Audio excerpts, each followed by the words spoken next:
Começa agora mais um programa Brasil em Questão, com os principais fatos da política, economia e saúde que interferem diretamente na vida do cidadão brasileiro. Conosco, Mário Covas Neto.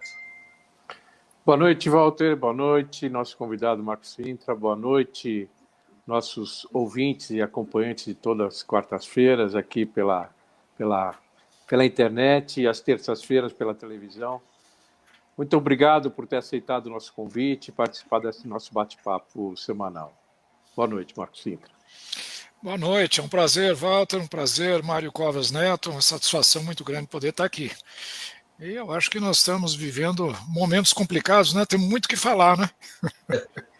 Hoje nós vamos falar sobre o projeto de lei, o 2337 de 2021, que é a proposta do governo para a nova tabela do imposto de renda. E ele está recebendo com muita honra o ex-secretário da Receita Federal, o professor Marcos Sintra. Eu já vou para a primeira pergunta. Mário, vamos dar uma implementada. Não, vai lá, vai.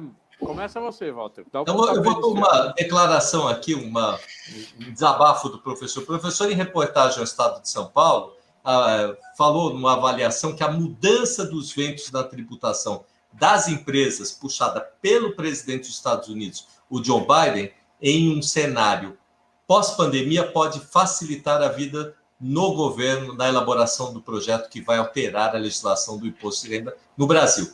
Isso permite ao governo brasileiro trazer apenas um sinal, né? Agora, as companhias nesse momento, já é um sinal para as companhias nesse momento, professor? Olha, o mundo está, de fato, tendo uma outra percepção. Depois dessa pandemia, na área tributária especificamente, as coisas estão mudando paulatinamente, né? Vejam que havia uma tendência nos últimos 10 ou 15 anos de redução da alíquota do imposto de renda das pessoas jurídicas. E isso está sendo revertido agora, nesse momento pós-pandemia, por causa dos altos gastos que o mundo inteiro está tendo com a busca de soluções para essa pandemia, mas também e principalmente por causa da posição do presidente americano Joe Biden, que está querendo voltar a uma alíquota de imposto de renda mais alta. O presidente Trump havia reduzido para 21% e ele está querendo voltar agora para 28%. E o mundo inteiro, de alguma maneira, está questionando se de fato foi bom essa tendência de redução que durou aí de 10 a 15 anos. E isso, evidentemente, no momento em que nós estamos passando por um momento de profunda crise fiscal, facilita o discurso do governo, né? Ainda que o governo esteja dizendo que a reforma do imposto de renda não vai aumentar a carga tributária, eu não tenho dúvida, e todos os analistas acham que está, sim, embutido nesse projeto uma alta de carga tributária bastante significativa, se não até desconhecida, porque o projeto é tão complexo, ele mexe em tanta coisa, que é muito difícil se avaliar qual é o impacto que ele poderá ter na arrecadação nos próximos anos. Então, eu acho que nós estamos passando por um momento não só de uma nova visão tributária no mundo inteiro, aonde se busca uma tributação maior das pessoas com maior poder aquisitivo, aonde se busca uma tributação maior de empresas, e, por outro lado, um governo que se diz bastante liberal, enfim, pró-mercado e que promete não aumentar a carga tributária. Isso está gerando um conflito de entendimentos aqui no Brasil. E eu acredito que esteja, assim, embutido no projeto, além de uma série de outros aspectos, um aumento de carga tributária bem significativa. Bem, nesse caso nós estamos falando do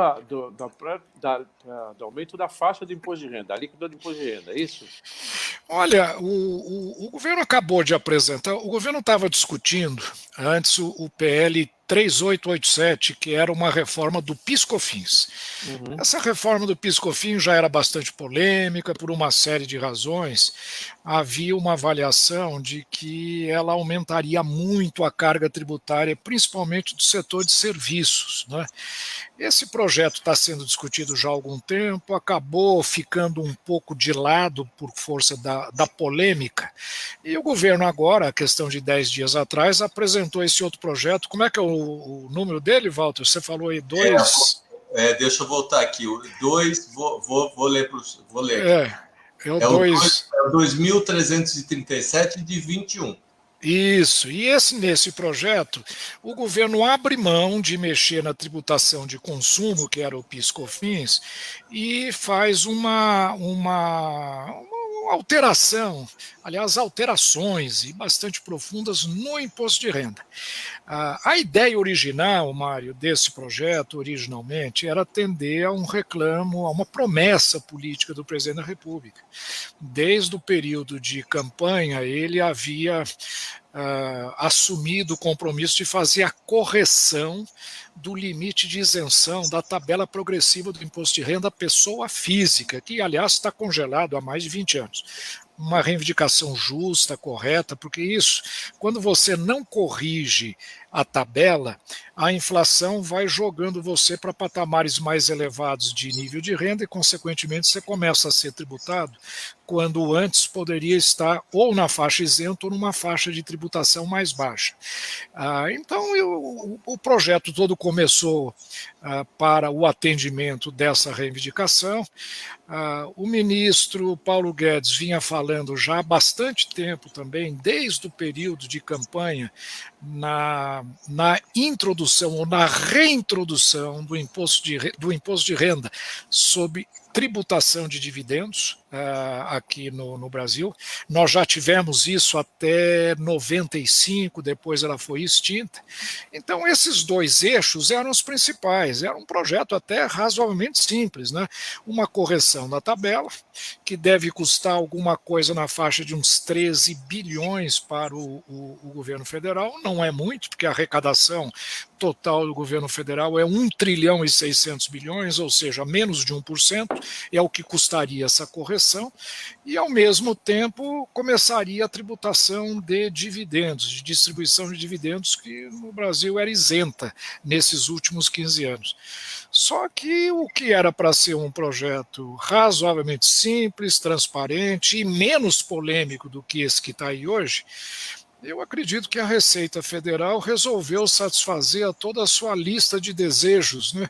Alguns deles bastante polêmicos. Aliás, alguns deles eles vêm tentando alterar na legislação de imposto de renda há muito tempo, vai para a Câmara, volta, não é aprovado no Senado, etc. Mas, de repente, despejaram tudo isso nesse projeto e criou um verdadeiro Frankenstein. Ninguém consegue entender nem o objetivo do projeto, nem para que o projeto está sendo direcionado, os impactos do projeto e nem se vai conseguir, de fato, o que o projeto diz que gostaria de fazer, ou seja, reduzir a tributação na faixa de renda que agora passa a estar isenta e tributar dividendos sem distorções na economia. Eu acho que tecnicamente é um projeto bastante polêmico e vai gerar muita discussão, porque foi muito inesperado. Para vocês terem uma ideia, um projeto que eu imaginei que poderia ser simples, ele tem 64 artigos e, olha, pasmem, mais de 100 remissões a outro tipo de legislação e aproximadamente 60 revogações. Aquele tipo de revogação, o vereador conhece bem, que fala, olha, a lei tal, no seu artigo 300, no inciso A, a linha B e C fica revogada, para saber o que é isso. E ela, por sua vez, remete ao... Quer dizer, é uma coisa que virou um verdadeiro Frankenstein, muito complicado de se avaliar o que é esse projeto, mas ele está sendo muito polêmico, muito mal recebido. É um dos poucos projetos que eu vejo que tem sido unanimemente atacado por todos, por todas as frentes políticas, por todos os advogados, por praticamente todos os economistas. Então, eu acho que é um projeto que nós vamos ter que nos debruçar com muito cuidado, porque se for aprovado como o presidente Arthur Lira diz que gostaria de fazer, ele pretende nem criar uma comissão para analisar esse projeto, ele já avocou o projeto diretamente ao plenário, e disse que gostaria de votar isso até antes do recesso. Não dá para fazer uma coisa desta profundidade, com esse impacto no bolso de todos nós, com essa celeridade, com essa facilidade. Então, nós temos tempos bicudos aí pela frente. Eu acho que vai haver muito debate, muita discussão com relação a esse projeto. Especialmente se acharem, num dessas revogações, uma coisa que não tem absolutamente a ver com o tema, o que muitas vezes ocorre no parlamento. Eu já tive experiência assim, em que você, no momento, é surpreendido exatamente dessa forma, revoga-se a lei tal, artigo tal, e a toque de caixa vai para o plenário para ser votado, e você não sabe muito bem. Você está tão absorvido no resto da legislação, aquela que você consegue compreender, que às vezes passa uma coisa dessa pela pressa em ser aprovada. Exatamente. Tá? E, Mário, veja, existem alguns detalhes que, se a gente não ficar atento, são extremamente maldosos até. Um deles, por exemplo, existe uma predisposição da Receita, sempre existiu isso, aliás, até justificável, contra a chamada pejotização. Né? Ainda que muita gente fale, olha, a pejotização é uma resposta da sociedade a uma carga tributária muito elevada. Portanto, é uma forma de sobrevivência. Ela não é uma escolha do cidadão, ela é o produto de uma tributação abusiva até. Né? Mas, enfim, de qualquer maneira, a ideia é reduzir a pejotização tributando dividendos, porque se tira das grandes vantagens de se criar uma empresa do lucro presumido, é que você consegue, às vezes uma pessoa só trabalha na empresa, cria, é como se ela estivesse recebendo salário, mas ela recebe dividendos sem tributação, portanto não é tributada na pessoa física e recebe como dividendos. Muito bom, então se quer tributar essa empresa, tributa. Agora, tem lá um item no projeto que diz o seguinte: todas as empresas que distribuem dividendos até o limite de R$20 mil terão que passar a fazer contabilidade comercial. Então, veja, é desnecessário isso. A contabilidade comercial é uma das razões para as pessoas estarem no lucro presumido. Ela é complexa, ela é cara, ela é burocrática.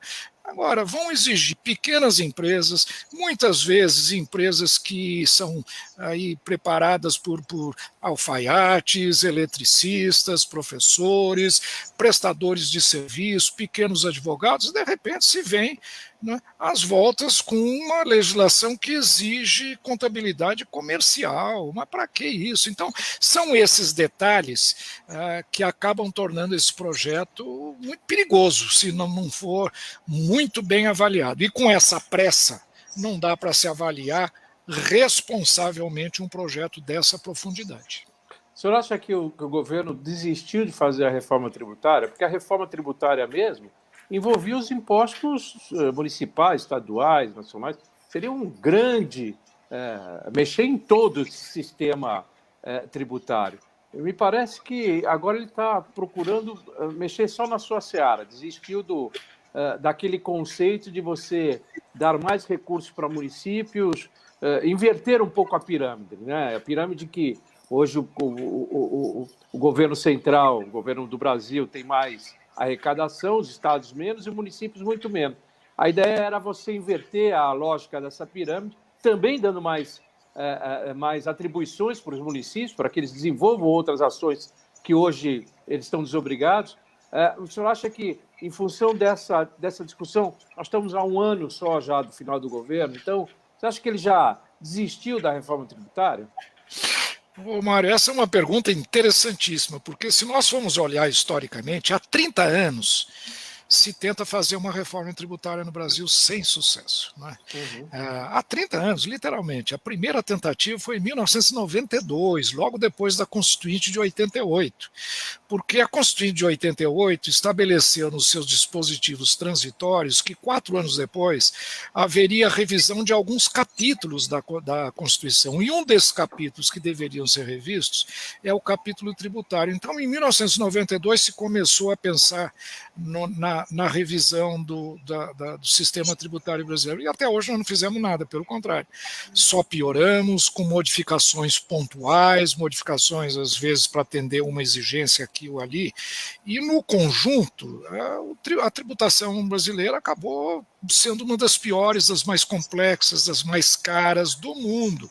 Um gigantesco contencioso, enfim, uma tributação que afasta o investimento, que prejudica o cidadão e, logicamente, é uma das razões pelas quais o Brasil tem dificuldade de retomar o crescimento econômico, né? Agora, veja, a reforma tributária, eu entendo, como o próprio nome diz, é um sistema. O sistema tributário é um sistema composto de várias partes, né? Tentar fazer a reforma só uma parte do sistema pode gerar impactos nas outras, muitas vezes inesperados, porque o sistema tributário é um sistema de vasos comunicantes, né? Então, mesmo a tributação do consumo, que era aquela PEC 45, que foi muito discutida agora, até alguns meses atrás, ela só pretendia rever a tributação só do consumo, ou seja, ICMS, ISS, PIS, COFINS e IPI. Agora, impossibilitado de avançar nessa linha, estão pensando no imposto de renda, mas uma verdadeira reforma tributária exigiria uma análise mais global, uma análise consistente, coerente do sistema inteiro. Infelizmente, isso não tem acontecido. Eu não acredito, como você mesmo falou, que a gente tenha tempo para isso. Estamos no meio do terceiro ano do governo, né? Um governo que prematuramente começou a falar em reeleição. O presidente da República, no primeiro ano, aliás, no primeiro mês de governo, já começava a falar em reeleição. Estamos no meio do terceiro. Não vai haver tempo mais para nenhuma reforma em profundidade. Mais uma vez, nós vamos nos frustrar. Vamos ser praticamente 35 anos de tentativas reiteradas de reforma do sistema e, quem sabe, esse debate todo possa deixar algum resultado positivo no sentido de estar alertando a sociedade para a necessidade disso. E a partir do ano que vem, quem sabe com o próximo governo, vamos reiniciar esse ciclo de novo, mas aí com uma visão mais integrada. A reforma tributária tem que ser completa. Não adianta querer mexer num pedaço só, porque ela vai inevitavelmente gerar consequências, repercussões e resistências em outras partes. Às vezes um pedaço compensa outro. É muito importante que ela seja feita de uma maneira globalizante e não fatiada, como está sendo feita agora pelo governo. O senhor não acha que, eventualmente, uma reforma tributária ela não deveria ser como a Constituinte, ou seja, uma discussão fora dos domínios do legislativo permanente ou dos executivos permanentes, porque há muita influência dos interesses de cada um, né? Quer dizer, é muito difícil você mexer nesse sistema sem você mexer no bolso de um ou de outro. Alguém vai perder, alguém vai ganhar. E quem vai perder não quer perder. E essa luta de braço e ferro talvez explique os 30 anos de discussão sem chegar a lugar nenhum. Talvez um caminho como, não sei se uma constituinte, mas algo parecido para discutir só o sistema tributário ou outros sistemas que sejam importantes, quem sabe até mesmo uma nova constituinte para tratar desses assuntos. Talvez seja esse o caminho, você não acha? Mário, não só acho, como concordo plenamente. É por isso que você é um político de sucesso, porque você tem muita perspicácia para perceber essas coisas. Veja, olha, todas as reformas tributárias que foram feitas no Brasil foram oriundas de comissões, de grandes especialistas, pessoas de fora do meio político, não são parlamentares. Eles, logicamente, votam o projeto posteriormente, mas cria-se uma comissão com grandes especialistas. Foi assim que foi feita a reforma tributária de 65. Foi assim que, em 92, o então presidente Collor criou uma comissão que chamava-se Comissão Ariosvaldo Matos Filho, do professor Ariosvaldo Matos, que está aí, né, atuante até hoje, e ele presidiu uma comissão de gente muito gabaritada, muito competente para criar um projeto e ser a base da revisão. Essa foi a última comissão criada. Logicamente, ela não deu fruto nenhum, porque o presidente sofreu o impeachment, mas de lá para cá, nunca mais se tentou fazer uma comissão, como você propõe, isolada, independente, distante dos interesses imediatos de A, de B ou de C, que tem uma visão nacional. De lá para cá, nenhuma dessas comissões foram feitas. E cada projeto que chega à Câmara dos Deputados é um projeto apresentado por um grupo de empresas A, um grupo de empresa B, às vezes é uma entidade patrocinada por grupos também que têm interesse no tema. Não que haja qualquer má-fé nisso, mas ela fica contaminada por interesses específicos, né? Então, a ideia que você dá, eu acho que, de fato, é o caminho para nós sairmos desse impasse. Vamos criar uma comissão abertamente escolhida, que possa discutir com a sociedade sem interesses políticos imediatos, e, a partir daí, apresentar um projeto, aí sim, pronto, acabado, aí ele é discutido na Câmara, com todas as suas repercussões. Mas você pegou exatamente o foco do problema. A forma como a coisa está sendo discutida, o interesse público geral, nacional, não tem sido o ponto focal desses projetos, e sim interesses, muitas vezes, setoriais. Eu penso que é difícil você discutir uma reforma que é de Estado no meio de um governo, né? Eu acho que tinha que se parar, porque o governo está contaminado com o seu plano daquele período, né? Se a discussão ultrapassar esse período, eventualmente o interesse dele diminui, né? Mas, enfim, ok, concordamos plenamente, temos o mesmo ponto de vista. Eu tenho certeza que nós vamos ficar mais tempos todo mundo defendendo a reforma tributária, mas com pouca chance dela prevalecer, não é? Mas, por outro lado, como você mencionou, eu acho que esses últimos 3 anos o debate foi muito intenso. Eu acho que despertou mais a sociedade do que havia ocorrido anteriormente. Quem sabe a ideia não esteja amadurecendo no seio da sociedade e esses debates acabem não sendo retomados no próximo governo. Aí sim, numa base mais consistente, numa base mais sólida, mais globalizante, quem sabe a gente consiga dar os primeiros passos de uma boa reforma para o Brasil. Tomara que sim, né? Em que o toma lá da cá se resuma simplesmente no interesse público, né? Não no interesse Sem particular. Dúvida. É isso não aí. Tem dúvida. Eu ia lá, a quem atende essa reforma, né? Que é o interesse. Mas eu tenho coisas mais pontuais, assim.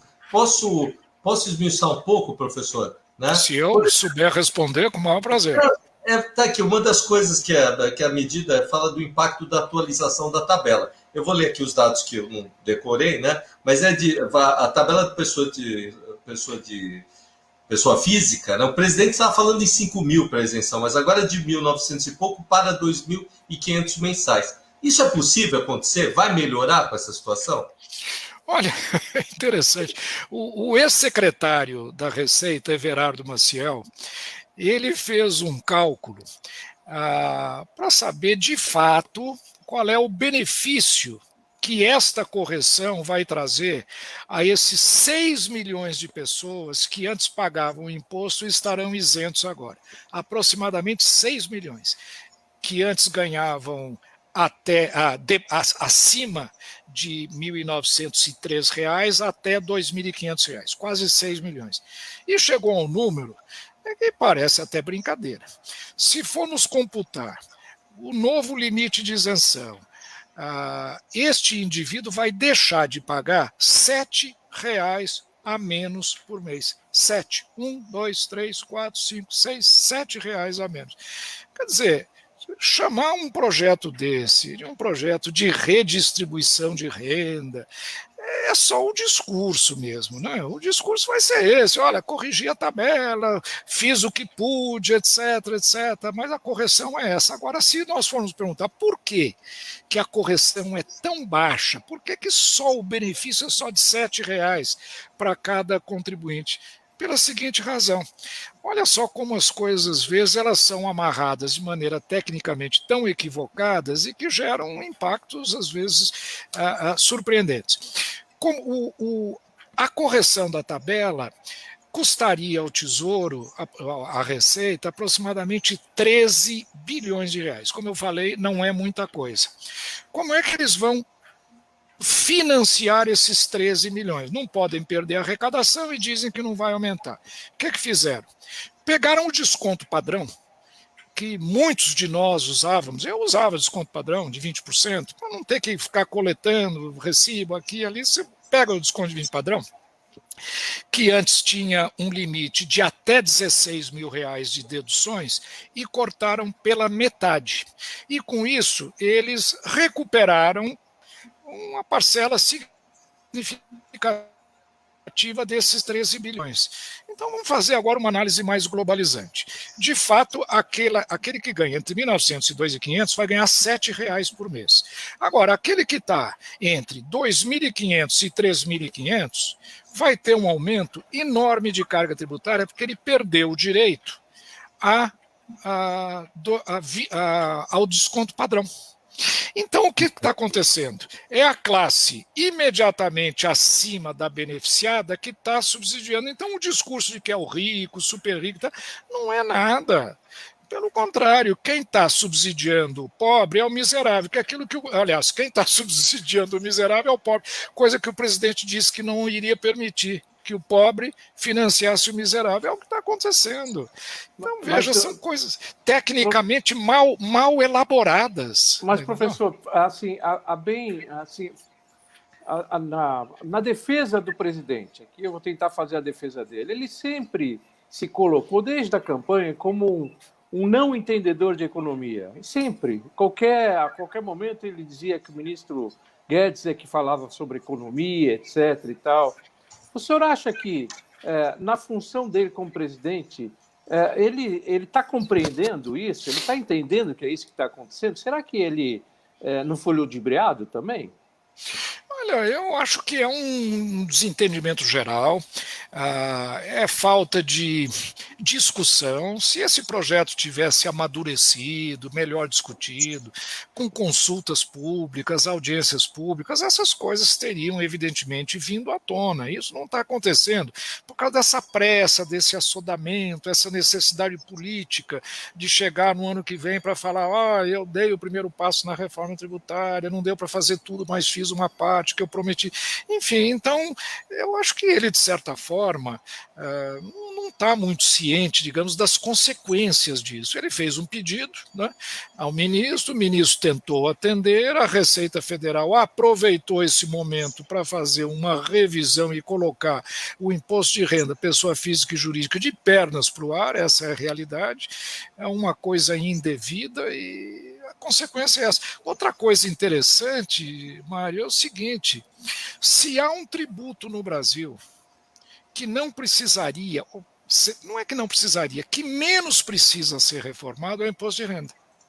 O imposto de renda no Brasil, ele ficou nos últimos anos muito mais simples, muito mais acessível, muito mais fácil. Ele não gera tanta confusão e tanto contencioso como, por exemplo, o ICMS, o PIS/COFINS, que são tributos muito mais complicados. É um tributo que arrecada bem. E se muita gente acha que o imposto de renda no Brasil é complicado, vai olhar o americano como é, vai olhar o da Europa, é muito pior. Então, veja, se há um imposto que não precisaria ser reformado com a urgência de outros, é o imposto de renda. Então, eu não entendo por que é que agora se vem com um pacote tão polêmico como esse, que, como eu falei, 60 e tantos artigos, não sei quantas remissões, centenas de revogações. Quer dizer, é uma coisa desnecessária, não entendi ainda a lógica disso, a não ser a satisfação de uma lista de desejos da Receita Federal, que sempre quis mexer nesses pontos todos e resolveu juntar tudo de uma vez só, e o resultado não poderia ser pior. Mário. Perfeito. Não, perfeito.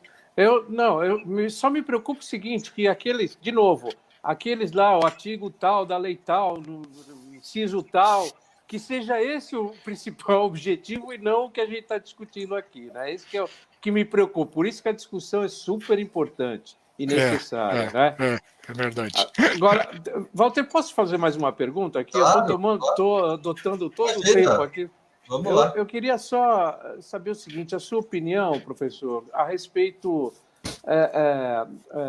do sistema financeiro, né? Porque o que a gente observou agora, especialmente aqui na pandemia, alguns setores acabaram saindo ganhando nessa crise, né? A crise foi em vários setores, mas outros conseguiram avançar, notadamente o setor financeiro, acho que os bancos, né, de modo geral, supermercados, farmácias, serviços de entregas de comidas, serviços de entrega de modo geral, isso você vê que deu uma aquecida.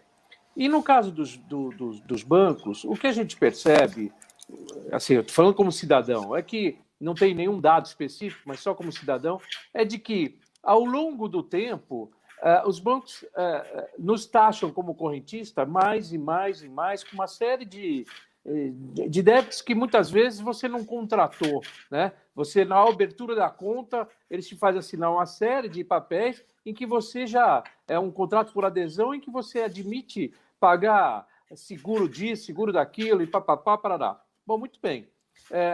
Você vê o lucro dos bancos aumentarem sensivelmente nesse período de pandemia e com muito provavelmente um desemprego nessa área, porque se percebeu que você não precisava de toda aquela estrutura, todo aquele aparato. Se incentivou muito o uso de caixa eletrônico, etc., o que propriamente eles vão diminuir ainda mais seus custos, além de ter aumentado o seu lucro.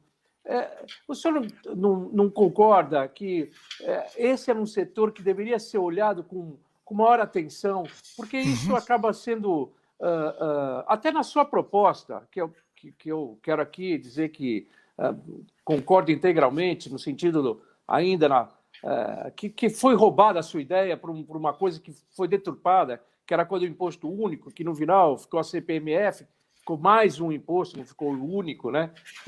Mas que facilita a vida do cidadão, quer dizer, na medida que a transação financeira acontece e a partir dali você tem uma taxação, quer dizer, ele não tem que ter contador, ele não tem que fazer DARF, não tem nada, as coisas acontecem naturalmente com um poder de fiscalização muito mais fácil, muito mais ágil, que o poder as receitas tratar com os bancos apenas e não com a massa de contribuinte, muito mais simples, né? Mas o senhor não acha que não era uma hora de dar uma olhadinha nessa área também? Olha, o setor financeiro, ele tem uma característica muito interessante no Brasil. Primeiro, ele é muito concentrado, são 5 ou 6 grandes bancos, o resto é um número muito grande de pequenos bancos. Agora, esse oligopólio está sendo fragmentado um pouco com os bancos digitais, as fintechs, etc. A concorrência está começando agora a aparecer no mundo digital. Mas o setor financeiro é interessante. É um setor, Mário, ultra tributado no Brasil. Ultra tributado. O imposto de renda no setor financeiro, dos bancos especificamente, é quase 50%, chega a 48% ou 49%, porque eles têm sobretaxas, uma em cima da outra, muito acima de uma empresa comercial ou de uma empresa industrial. Por exemplo, a CSLL de bancos não é 9%, ela foi agora aumentada e ela chega a mais de 25%, em cima da alíquota do imposto de renda, que é outros 25%. Então, veja, ele é muito tributado, o setor financeiro. Agora, é interessante, você já viu o banco reclamar que é muito tributado? Raramente eles reclamam. Por quê? Repassa preço, repassa na taxa de juros, repassa nos serviços. Então, veja, de fato, isso acontece. Os bancos, eles buscam uma maneira de...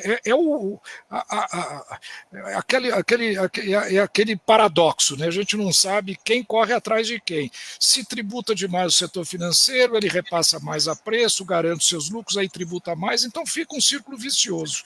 De fato, o sistema financeiro ele é muito tributado no Brasil, mas ele repassa. Agora, é interessante, eu queria mencionar, já que você mencionou a ideia do imposto único, o seguinte: no começo dessa pandemia, houve um debate acerca do que fazer. As empresas estavam sem dinheiro, uma paralisação completa na economia, no mês de abril, maio, junho do ano passado. E uma das grandes questões era o que é que nós vamos fazer para as pessoas pagarem imposto, né? Tanto que houve a prorrogação de prazos, diferimentos enormes, etc. E na época, eu propus o seguinte: por que nós não criamos uma CPMF emergencial? Uma CPMF. Bom, CPMF virou palavrão no Brasil, infelizmente, pelo fato de ter sido mal utilizada. Mas veja como teria sido interessante. A minha proposta era o seguinte: vamos criar uma espécie de uma moratória durante 6 meses. Ninguém paga imposto nenhum, ninguém precisa pagar imposto. Só vai pagar uma CPMF com uma alíquota mais alta, 1 ou 2%. O que vai acontecer? Aqueles setores que conseguiram manter o seu nível de atividade. Você mencionou farmácias, supermercados, entregadores, empresas de delivery, etc. Essas empresas, como elas vão continuar tendo movimentação financeira porque a sua atividade prosseguiu, elas pagam imposto com uma alíquota mais alta. Agora, aquela empresa que ficou parada, o dono do restaurante que fechou a porta, que não pode mais atender ninguém, como é que ele vai pagar imposto? Então, esse não pagaria nada, porque a CPMF só incide sobre a movimentação financeira. Então, seria uma maneira justa. Quem mexe com dinheiro, ou seja, quem está faturando, pagaria, é justo. Quem não está faturando não paga nada. Mas é aquele problema, né? O preconceito contra esse tributo, que aliás é excelente, a CPMF foi uma experiência muito bem sucedida no Brasil.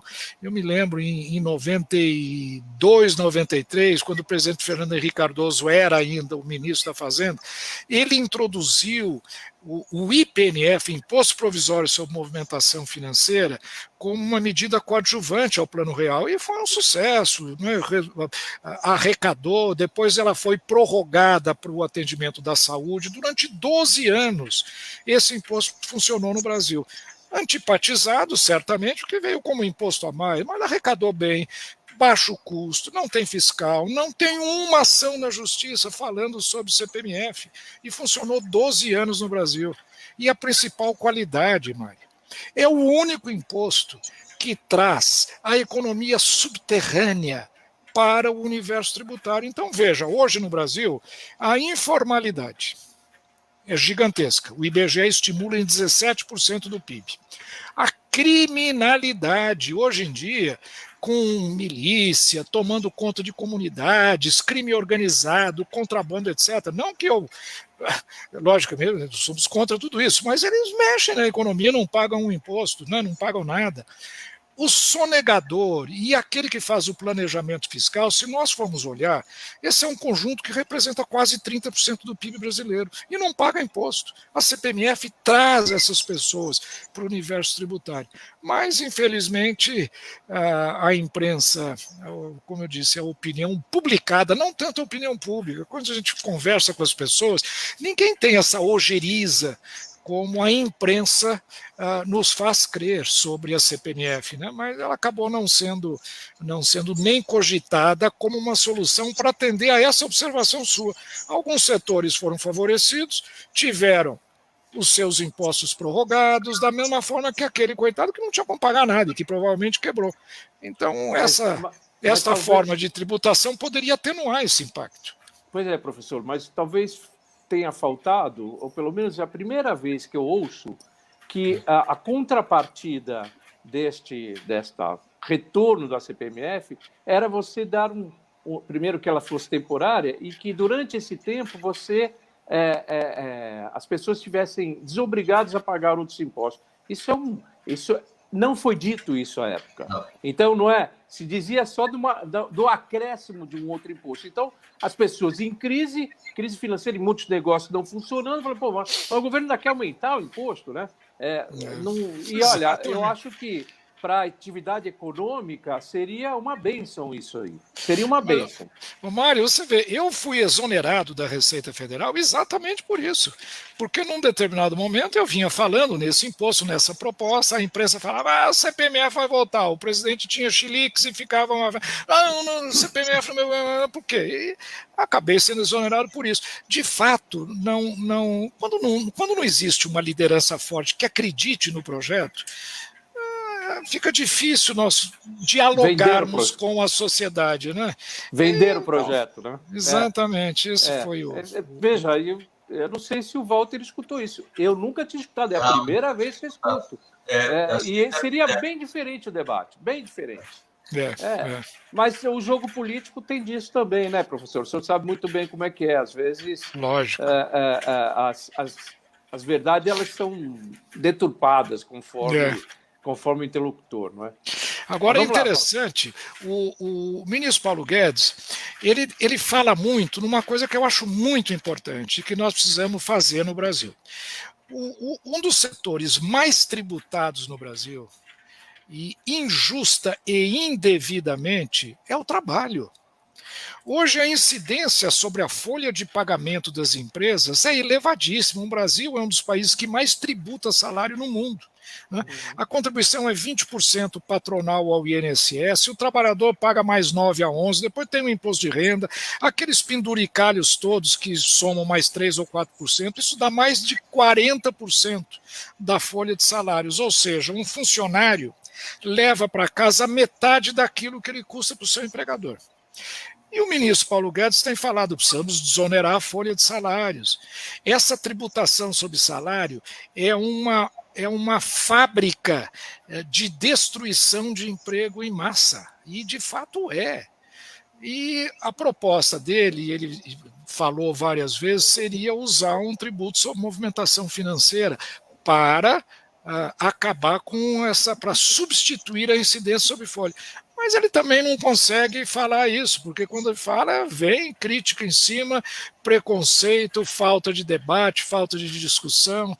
E, infelizmente, por isso que eu digo, esse debate tributário ele precisa ser muito calmo, muito tranquilo, menos pautado pela imprensa, com mais especialistas desenvolvendo entre eles um projeto, depois bem apresentado, porque fazer um debate público, em jornais, etc., assim de afogadilho, esses erros e essas incompreensões inevitavelmente surgem e prejudicam o andamento do debate. É por isso que há 30 anos não conseguimos fazer a reforma tributária no Brasil. Professor, um dos pontos a ser vendido aí nessa reforma é que vai aumentar a disponibilidade dos recursos para a parte importante da população. Isso é possível? Está dentro desses escopo? Pelo que o senhor fala, as coisas estão complicadas, né? Eu não estou enxergando de onde vai vir isso. Não, é isso que eu estou falando.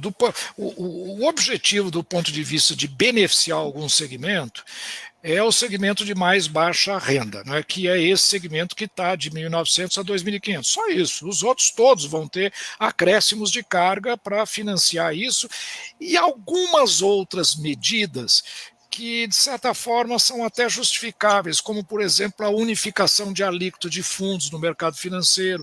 As alíquotas iam de 15 até 22, resolvendo unificar tudo em 15. Essa é uma boa medida, não se pode criticar. Então, tem alguns benefícios, mas eles são amplamente compensados, né, indesejavelmente por um aumento de carga tributária. O único benefício mesmo é esse, que foi estimado pelo ex-secretário Everardo num valor pífio, num valor extremamente baixo, portanto, sem nenhum grande impacto do ponto de vista econômico, né? Poderia haver, sim, um impacto muito maior se desonerasse folha de salários, por exemplo, né? Isso repercutiria imediatamente no nível de salários, na tributação. O empregado hoje, ele paga para o INSS de 9% a 11%, o empregador mais 20%. Veja, se desonerasse folha com um tributo sobre movimentação financeira com 0,1, 0,2, 0,3, isso sim ampliaria salário, aí o benefício seria mais visível, mais palpável. Mas o imediatismo de uma resposta política à promessa do presidente de desonerar parte ou de corrigir a tabela do imposto de renda acabou prevalecendo, né? Então, o impacto em termos de benefício não é significativo, não. Pelo contrário, eu acho que o impacto que todo mundo espera é que vai haver um aumento de carga tributária. Com esta pequena redução da tributação dessa faixa de 6 milhões de pessoas, mas que são valores muito pequenos. Mas não há uma resistência dos economistas, de modo geral, em que, se você aumentar o poder aquisitivo dos trabalhadores, portanto, desonerando e tal, aumentando sua renda, ele vai consumir mais e isso pode gerar uma crise de abastecimento, gerar inflação, etc. Então, também não tem uma discussão de fundo disso. Desde logo, eu quero dizer que eu não concordo com isso, na minha opinião. Ao contrário, você vai estimular a economia, é a minha visão. Mas eu já ouvi economistas criticando esse ponto de vista. Não é isso? Eu acho que essa é uma crítica muito pontual, né? Uma crítica muito pontual, porque hoje nós estamos vivendo um momento onde nós temos uma capacidade ociosa muito grande. Isso é que está permitindo o Brasil crescer, se espera, esse ano em 2021, até 5%. É uma taxa de crescimento alta. Por quê? porque as empresas estão funcionando a meia capacidade, então não deve haver nenhum impacto inflacionário muito forte. O impacto inflacionário que existe no Brasil e realmente está existindo é oriundo de outros fatores, não é da demanda que eventualmente um acréscimo do consumo pode causar, e sim de câmbio, produtos importados, que nós tivemos uma depreciação de câmbio grande, preços de bens comercializáveis, né? O preço das commodities aumentou muito no mercado internacional, e isso acaba gerando algum impacto inflacionário, mas não é um impacto inflacionário sistêmico que perdura dentro da economia, ele é causado por fatores pontuais, o preço sobe e depois eventualmente ele cai. Então eu acho que esse risco, ele de fato existe, mas em circunstâncias que eu não vejo presentes hoje na economia brasileira, não. Eu acho que dá para aumentar consumo, sim, temos muita capacidade, sem nenhum impacto perigoso em termos de recidiva inflacionária.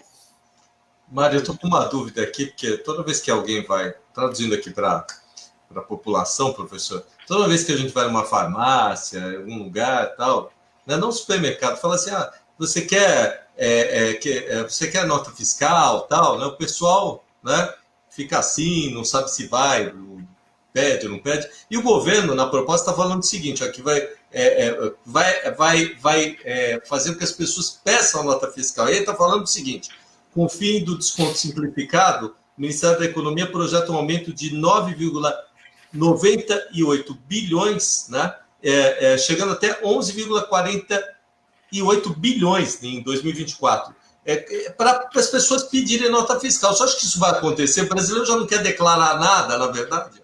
E aí chega lá no lugar para contar alguma coisa de nota fiscal? É possível que isso aconteça, porque a partir de agora você não tem mais o desconto automático, então você vai ter que justificar os seus gastos. Você vai começar a pedir recibo, nota para médico, para educação, enfim, são poucos itens também que te permitem deduções. Você vai começar de fato a pedir nota fiscal. Mas não é isso que vai aumentar de forma alguma a arrecadação prevista. O que vai aumentar a arrecadação prevista é o fato de que o desconto padrão, ele vai impedir as pessoas de aproveitarem o desconto que eles tinham antes, que era de 20% da sua renda declarada. Então, é um aumento de carga tributária. Não é por causa de se pedir nota fiscal, ela vai atenuar muito levemente esse fenômeno. Outra coisa, às vezes as pessoas fogem de burocracia, fogem de custos, chamado custos acessórios tributários.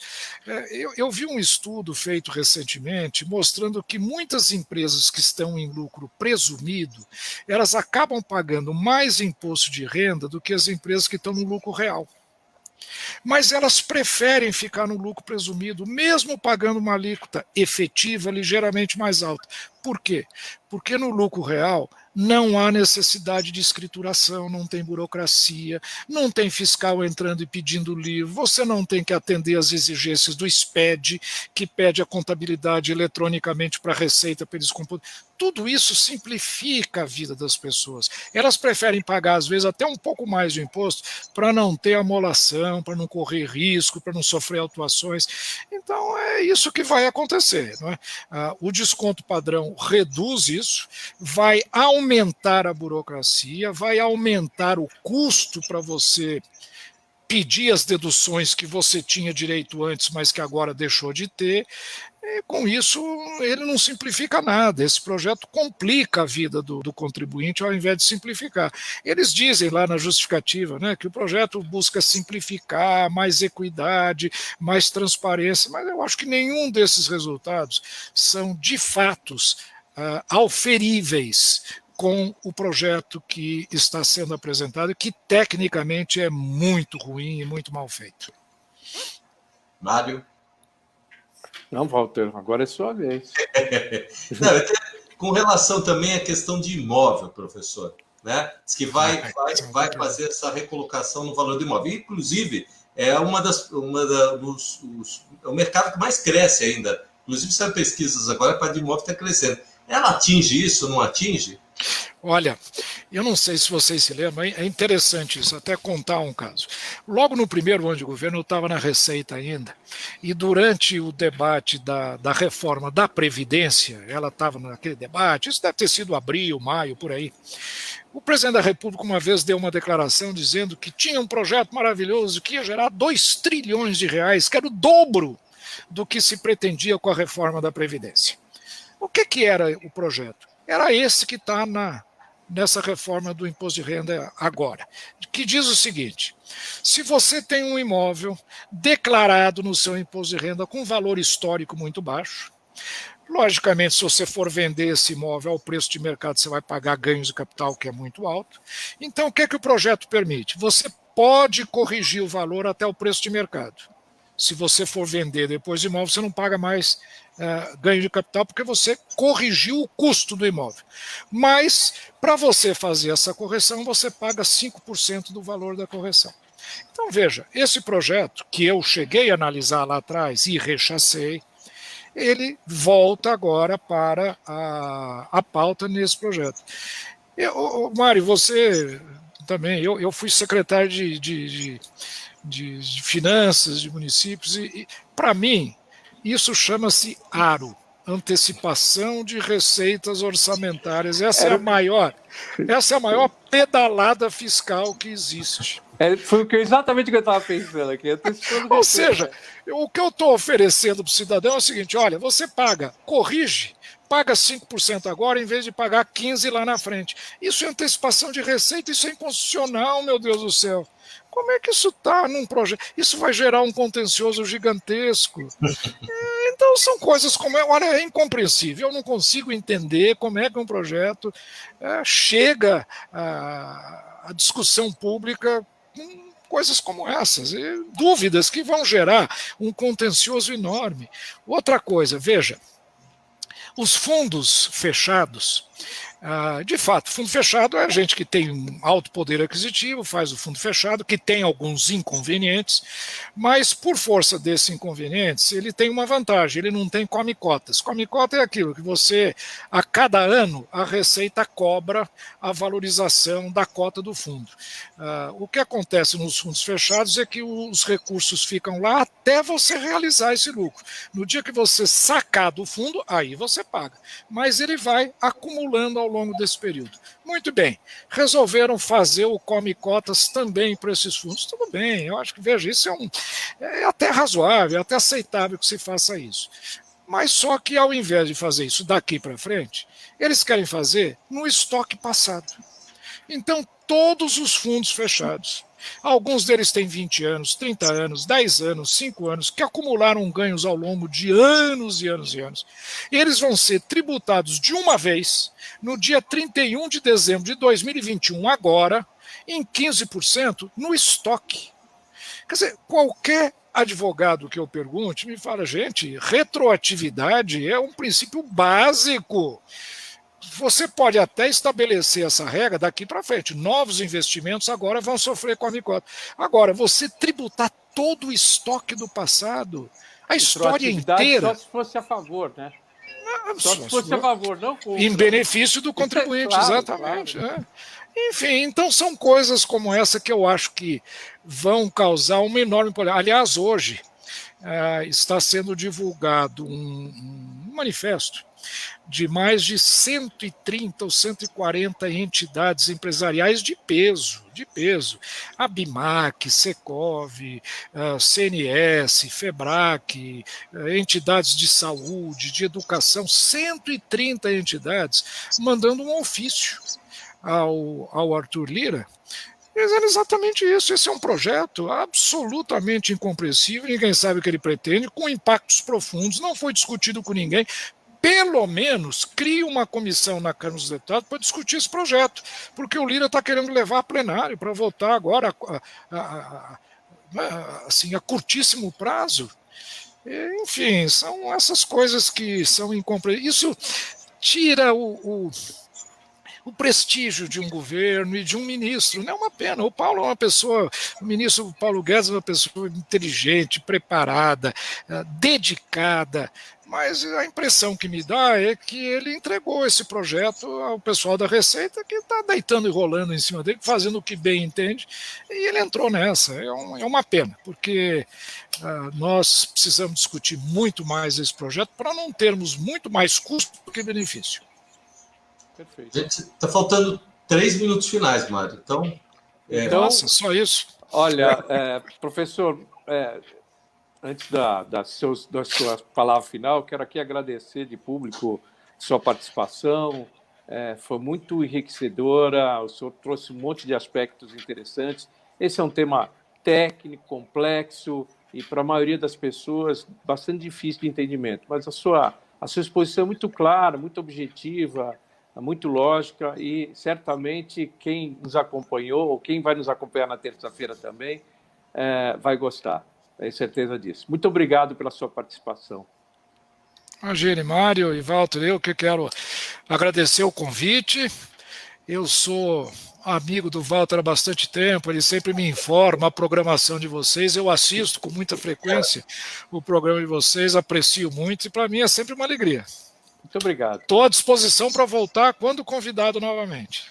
Eu queria agradecer muito o professor, né, amigo nosso, do Braga, e dizer, viu, Mário, que eles tem aí uma elaboração a 4 mãos aí dele, o professor Queiroz Charada, de um artigo muito bom que está aí já acontecendo, um trabalho bom do IBEDAFT, que eu estou acompanhando, viu? Daqui a pouco a gente vai sair. Mas olha, professor, só para finalizar 2 minutos. Então, a reforma, eu vou fazer a mesma pergunta que eu fiz para o professor Queiroz. Ela resolve? Ela atende alguém? Só para finalizar. Olha, ela aumenta Pergunta a arrecadação. Fácil, né? Mas eu acho que ela aumenta a arrecadação e cumpre uma promessa política. Então, ela agrada a algumas pessoas. Mas é aquilo que eu disse, infelizmente, tem um custo também, né? Em economia, se diz que é a ciência da escassez, né? É a ciência que estuda a escassez e as escolhas. Tudo que você escolhe tem um custo. Porque, infelizmente, as coisas são escassas no mundo, não são em oferta ilimitada, e tem que fazer escolhas. Eu acho que essa escolha pode ser muito prejudicial ao Brasil agora. Bem respondido, tá vendo? Fechou com chave de ouro. Mas é que você já disse o tempo que ele tinha para responder.